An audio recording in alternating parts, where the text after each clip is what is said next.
여러분, 저는 요즘 전화벨 소리만 들으면 심장이 철렁 내려앉아요. 발신자 확인하고 시어머니라는 글자가 뜨면, 아, 진짜 손이 안 가요. 원래 제가 먼저 전화드리는 스타일은 아니에요. 시어머니께서 주로 전화 주시는 편이고요. 근데 문제는 통화 내용이에요. 어느 날 퇴근하고 집에 도착했어요. 몸은 녹초가 됐고, 소파에 쓰러지듯 앉았죠. 그때 전화가 왔어요. 퇴근했어? 네, 방금 집에 도착했어요. 그래. 있잖아. 우리 아들 요즘 괜찮아? 요즘 날씨가 추워지잖아. 감기 조심하라고 해. 그리고 아침에 꼭 밥 먹고 다니는지 모르겠네. 우리 아들이 원래 아침 안 먹고 다니거든. 며느리가 꼭 챙겨줘야 돼.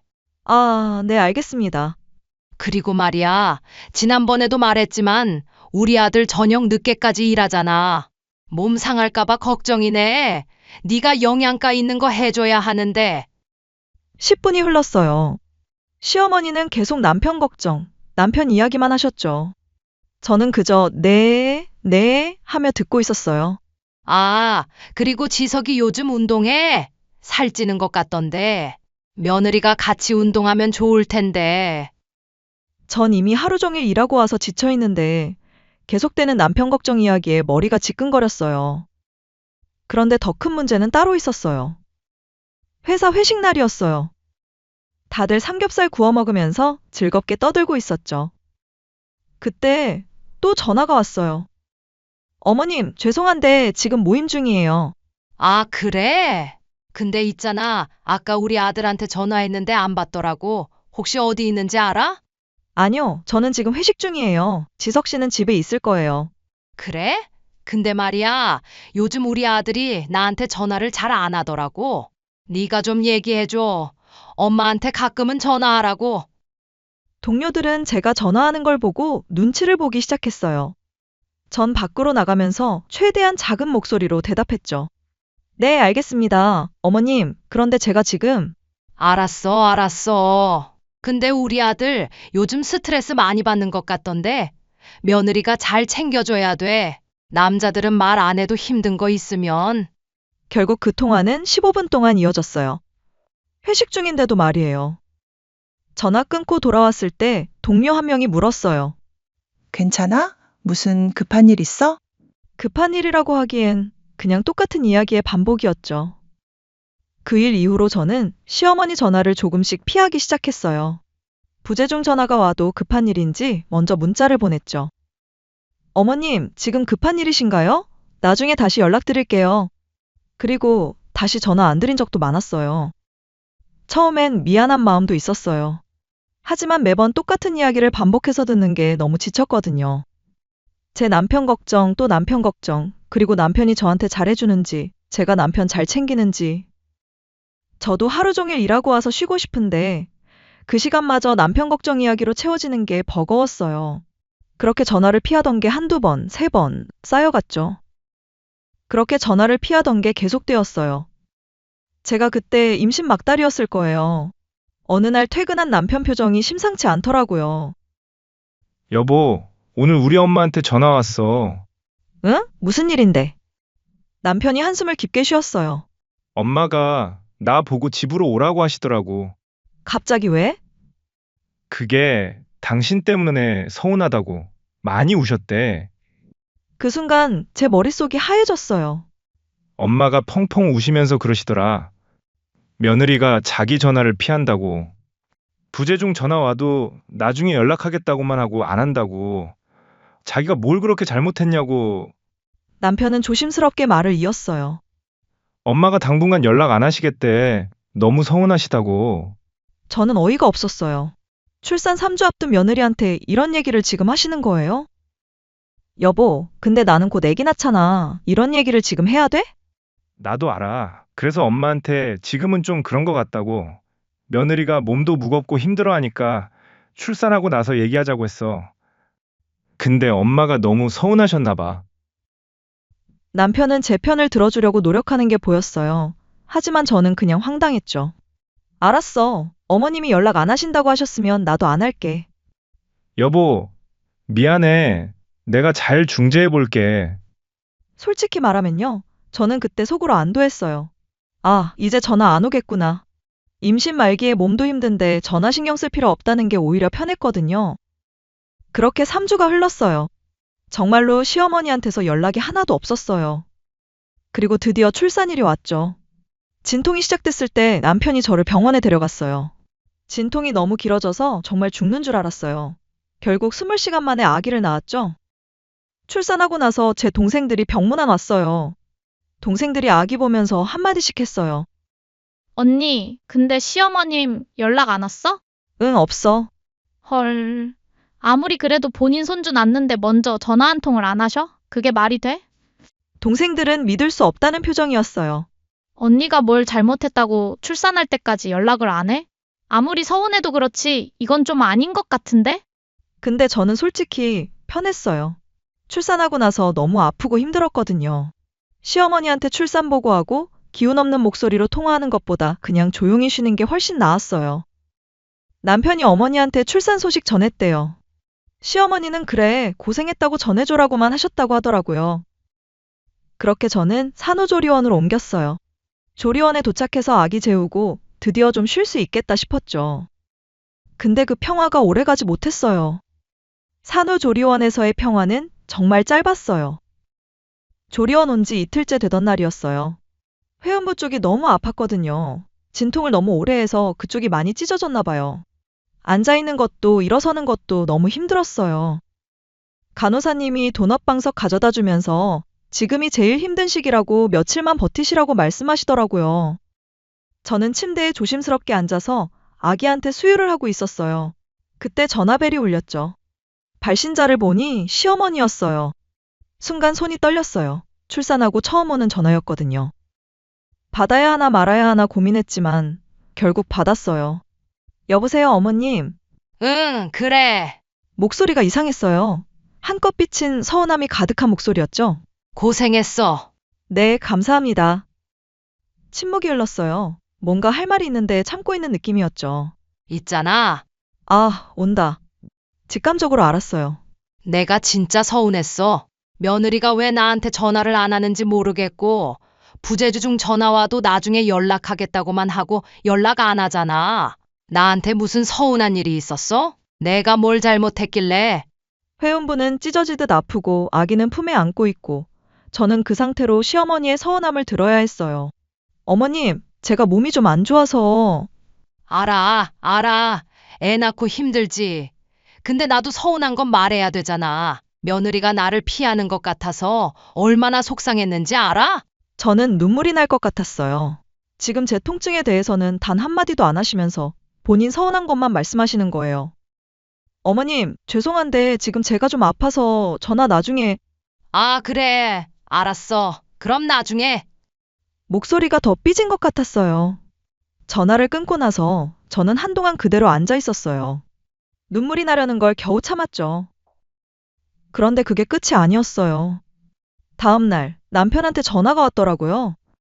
여보, 우리 엄마 아빠가 조리원에 면회 오고 싶으시대. 뭐? 지금? 응. 손주 보고 싶으시나 봐. 그리고 당신도 보고 싶으시고. 여보, 지금 조리원은 남편 말고 아무도 못 들어와. 그거 알잖아. 그래, 나도 말씀드렸어. 근데 엄마가 계속 밖에서라도 보면 안 되냐고. 한숨이 나왔어요. 그럼 나보고 나오라는 거야? 내가 지금 걷는 것도 힘든데? 아니야, 내가 안 된다고 했어. 며느리 몸 안 좋다고. 그리고 엄마 아빠가 100이래. 예방접종도 안 맞으셨잖아. 어머님이 뭐라고 안 하셔? 남편이 잠시 말을 멈췄어요. 엄마가 그런 거 왜 맞냐고 하시더라. 본인들은 괜찮다고. 그래서? 내가 신생아 보호하려면 꼭 필요하다고 했어. 그랬더니 갑자기 맞았다고 하시는 거야. 맞았다고? 갑자기? 응, 그게 나도 좀 의아해. 저는 확신했어요. 안 맞으신 거죠. 그냥 손주 보고 싶으니까 맞았다고 하시는 거예요. 여보, 일단 다음 주에 오시라고 해. 내가 지금 너무 아파서 대접도 못해. 알았어. 내가 잘 말씀드릴게. 전화를 끊었는데 남편한테 또 전화가 왔대요. 며느리는 못 봐도 아들은 보고 싶으시다고, 밥이라도 같이 드시고 싶으시다고. 남편은 결국 거절했대요. 조리원 근처에서 시부모님이랑 밥 먹는 동안 저는 혼자 아기 돌보고 있어야 하니까요. 그 얘기를 들었을 때 시어머니가 어떻게 생각하실지 뻔했어요. 며느리 때문에 우리 아들도 못 만나네 하시겠죠. 사흘째 되던 날 저는 조리원을 퇴소했어요. 근데 회원부는 여전히 아팠어요. 조리원 퇴소 전 진료 볼 때 의사 선생님이 3에서 4일은 더 아플 거라고 그러시더라고요. 남편은 출근해야 했고 친정엄마가 매일 와서 저를 돌봐주셨어요. 저희 친정이 가까워서 다행이었죠. 엄마는 새벽에 아기 울 때마다 같이 일어나서 기저귀 갈아주시고 제가 수유하는 동안 등을 쓸어주셨어요. 딸, 조금만 참아. 엄마가 다 해줄게. 그렇게 3일이 지났어요. 시어머님이 언제 아기 볼 수 있냐고 또 전화를 하셨더라고요. 그래서 시부모님께 다음 주에 오시라고 말씀드렸어요. 그때쯤이면 제가 좀 나아질 것 같았거든요. 근데 그게 또 문제였던 거죠. 새벽 2시, 3시 수유하느라 잠을 거의 못 잤어요. 눈 밑에는 다크서클이 자리 잡았고 회음부는 여전히 아팠어요. 그런데 그 아침 또 전화가 왔어요. 이번에는 제 인생이 바뀌는 전화였어요. 그날 아침 새벽 수유를 마치고 겨우 1시간 잠들었을까요? 아기가 또 울어서 깼어요. 기저귀를 갈고 트림을 시키고 다시 재우고 그렇게 아침이 됐죠. 친정엄마가 아침 준비하러 부엌에 계셨어요. 저는 소파에 앉아서 눈을 감고 있었어요. 회음부는 여전히 쓰라렸고 온몸이 무거웠어요. 그때 전화벨이 울렸어요. 또 시어머니였어요. 아, 제발. 속으로 외쳤지만 받았어요. 네, 어머님. 며느리, 나야. 네, 어머님. 있잖아. 또 그 말투였어요. 뭔가 쌓인 게 있다는 그 목소리. 우리 손주 너무 보고 싶은데 왜 다음 주에 오래? 지금 당장이라도 보고 싶어 죽겠는데? 어머님, 제가 지금 몸이 많이 안 좋아서요. 조금만 기다려주시면. 안사도는 매일 가서 애기 보고 있잖아. 그 애 보면서 얼마나 행복할까? 나도 그러고 싶은데 왜 나만 기다리라고 하는 거야? 그 순간 심장이 두근거리기 시작하더라고요. 어머니, 저희 친정이 가깝잖아요. 친정엄마가 저 도와주러 오시는 거예요. 손주 보러 오시는 게 아니라요. 그래도 매일 보는 건 똑같잖아. 나는 왜 못 봐? 너무 서운해. 정말 서운하다고. 그때 친정엄마가 부엌에서 나와서 걱정스러운 눈으로 저를 보셨어요. 시어머니는 계속 말씀하셨어요. 그리고 친정 식구들은 다 봤을 거 아니야. 근데 우리는 왜 이렇게 미뤄야 돼? 우리도 가족인데. 나 정말 서운해서 잠도 못 잤어. 그 말을 듣는 순간 제 안에 쌓였던 모든 게 폭발했어요. 더 이상 가만히 참고만 있을 수 없었어요. 어머니, 정말 너무하시네요. 목소리가 떨렸어요. 뭐? 제가 더 서운해요. 뭐? 네가 왜 서운해? 어머님은 제가 출산하고 얼마 안 됐는데 제 몸이 아픈 건 단 한 번도 물어보지 않으셨잖아요. 제 목소리가 커졌어요. 전화하실 때마다 어머님이 얼마나 서운하신지만 말씀하시고 저는 지금 회음부가 찢어져서 앉는 것도 힘들고 새벽마다 2~3시간 간격으로 수유하느라 잠도 제대로 못 자는데 어머님은 그런 거 하나도 신경 안 쓰시잖아요. 그건 아니, 들어보세요. 우리 엄마는 저랑 같이 잠도 못 주무시면서 저 산후조리 해주시고 애기 돌봐주시는데 어머님은 그 며칠을 못 참으셔서 이렇게 매일 전화하셔서 못 오게 한다고 난리를 치세요? 친정엄마가 제 어깨를 잡으려고 했지만 저는 멈출 수가 없었어요. 애기 낳은 지 얼마나 됐다고 며느리한테 대접받으시려고 그러세요? 제가 지금 똑바로 앉기도 힘들 만큼 아픈데 어머님 오시면 제가 뭘 해드려야 되잖아요. 내가 그런 뜻으로. 저도 서운해요. 진짜 너무 서운하다고요. 제 목소리는 이미 울먹이고 있었어요. 다른 집은 시댁에서 조리원비 내주신다는데 저는 그런 것도 없었어요. 제 친구는 애기 낳았다고 명품 가방에 차까지 바꿔주시던데 저는 그런 것도 하나도 없고. 우리가 형편이 알아요. 형편 어려운 거 알아요. 그래서 저도 그런 거 바라지도 않았어요. 근데 어머님은 계속 서운하다는 말만 하시잖아요. 저는 서운하면 안 돼요? 제가 출산하고 이렇게 힘든데 어머님은 당신 서운한 것만 말씀하시는 게 저는 너무 서운해요. 전화기 너머로 침묵이 흘렀어요. 제가 전화 안 받은 게 서운하시다고요? 어머님 전화 받으면 맨날 남편 걱정 이야기만 하시잖아요. 퇴근하고 지쳐있을 때도 회식 중일 때도 전화하셔서 15분씩 남편 이야기만 하시면서 제가 남편 잘 챙기냐고만 말씀하시잖아요. 저도 하루 종일 일하고 와서 힘들어요. 근데 어머님 전화 받으면 항상 똑같은 이야기 반복하시고 그게 힘들어서 전화 피한 거예요. 죄송하지만 그게 제 솔직한 마음이에요. 어머님, 저는 지금 우리 아기 지키는 것만으로도 벅차요. 100일에 예방접종도 안 맞으신 것 같은데 제가 어떻게 신생아를 만나게 해드려요? 나 맞았다니까. 어머님, 솔직히 말씀하세요. 안 맞으셨죠? 또 침묵이었어요.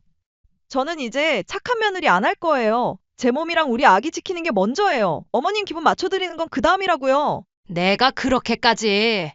저희 집에 오고 싶으시면 다음 주에 오세요. 그때는 제가 많이 나아져 있을 거예요. 그리고 오시기 전에 아기를 예방접종 꼭 맞고 오세요. 이건 제가 양보 못해요. 알았어. 시어머니의 목소리는 떨리고 있었어요. 그럼 끊을게요. 저는 전화를 끊었어요. 신기하게도 가슴이 뻥 뚫리는 기분이었어요. 그동안 쌓였던 모든 게 쏟아져 나간 것 같았죠. 친정엄마가 제 옆에 앉으셨어요. 엄마, 나 잘한 거 맞지? 눈물이 주르륵 흘러내렸어요. 응, 잘했어. 엄마가 보기에도 너 너무 참았어. 그날 저녁 남편한테 전화가 왔대요. 여보, 우리 엄마가 너무 충격받으셔서 지금 누워 계신데 아빠가 전화하셨어. 남편 목소리는 난처해 보였어요. 하지만 저는 후회하지 않았어요. 여보, 나는 이제 착한 며느리 안 할 거야. 내 몸이랑 우리 아기 지키는 것만으로도 나 지금 벅차. 가슴은 계속 두근거렸어요. 하지만 후회는 들지 않았어요. 오히려 이제야 비로소 진짜 산후조리가 시작된 기분이었거든요. 여러분, 제가 너무 무례했나요? 하지만 후회는 안 합니다.